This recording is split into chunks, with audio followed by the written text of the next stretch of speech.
Hello, everyone, and welcome to our July newsletter for the Charnwood Forest Geopark. My name's Jack Matthews. I am your Geo Heritage Officer.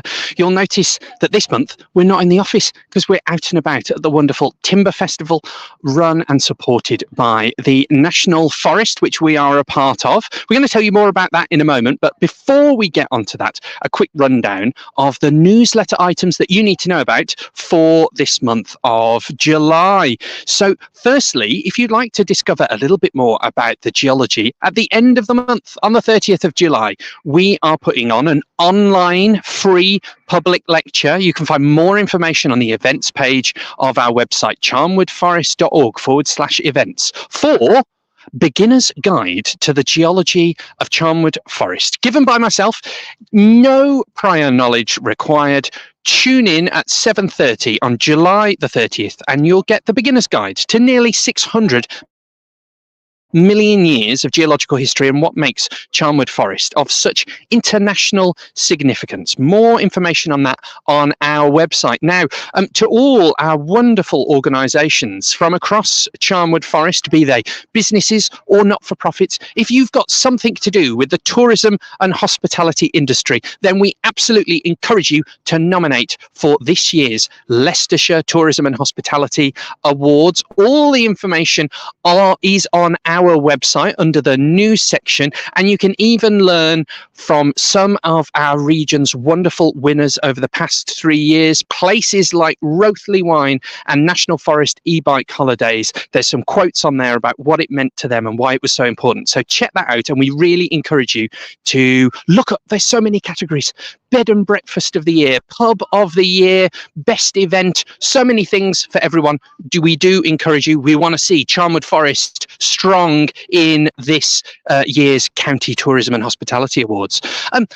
Just to tell you a bit about what's been going on, not what's coming up, we had a fabulous pop-up exhibition at Colville Can, telling the story of what makes Charnwood Forest so special and all of the opportunities about how you can get involved. We've also got a research project coming up where we're working with a student from Nottingham Trent University on the intangible heritage of Charnwood Forest. We're interested in building the first inventory, the first collection of all the names and things that are intangible heritage in Charnwood Forest. That's skills and folklore and songs and festivals. If you have an example that we need to know about, please do check out our social media accounts and fill out that form. It's going to help us recognise and then hopefully better celebrate the intangible heritage of Charnwood Forest. Wonderful news for our Geo Partner Network as well, because Temple Bees, a wonderful honey producer, they also make fabulous candles as well from the wax from the bees. They've joined us. They make fantastic honey from sites such as Newtown, Linford and Mount Sorrel. They've joined us, and also Charnwood Cider. So if you want a good cider from Charnwood Forest made from orchards in places such as Cropston and Ulverscroft, do look them up. More information on our website. A couple of weekends ago, we had a fabulous time at Bradgate Park Summer Fair, sharing the story of Charnwood Forest. And if you've got an event that you think it would be good for us to be at, whether it's in person or a little pop-up stall, do let us know. Thank you so much to Bradgate Park for the invite there. And finally, before we get on to all the wonderful things going on around us today, a big thank you once again to our volunteers. Over the past month, they've been really helping us out, and we've done a lot of work down at Billabara.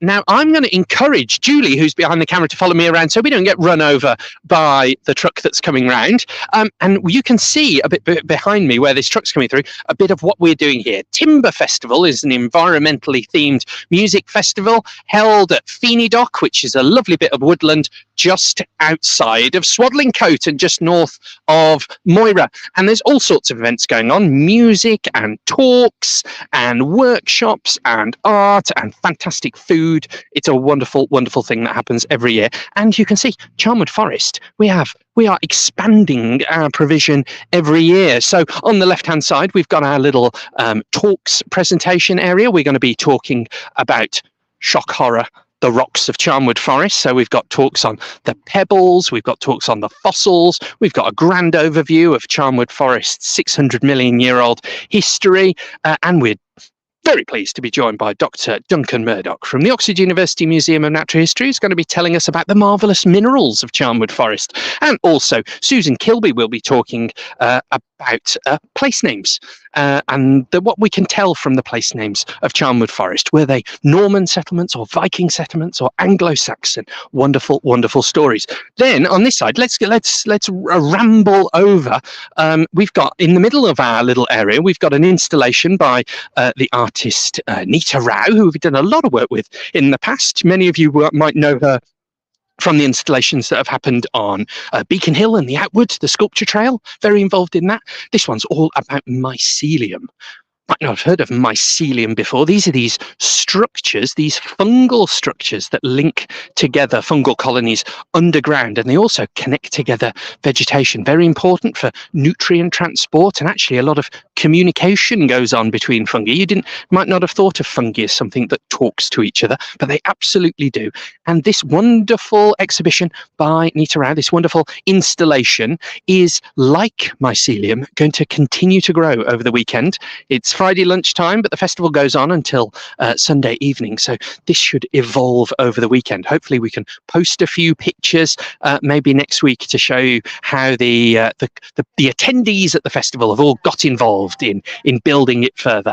And then you can see just the other side, fantastic new geopark gazebos, where we've got a few workshops going on. So as well as some workshops on the mycelium installation here, and how you can build things from willow and rubbish that's been collected from all around Charnwood Forest to integrate into that. We've also got some workshops on natural ink, the story of that, and of course very important historically, natural inks used for historic documents, and just a fantastic thing to learn about. So things like not only oak galls but all sorts of other things. I think we've even got a nettle ink that we'll be using for some wonderful art this weekend. So just another example of how we're bringing the story of Charnwood Forest to life and spreading it with the world. If you've got any questions, do please look us up at charnwoodforest.org. There's a contact form. You can ask any questions you have got, and you can also get in touch with us on Twitter, on Facebook, and also on Instagram. We'd love to hear from you. If you'd like to sign up to be a volunteer, all that information is on the website too. So thank you once more for joining us for a Charnwood Forest Geopark video newsletter. It's wonderful to have you all watching along, and in about a month's time, I'll see you all again for the next one. So thank you for joining us, and see you again soon. Thank you.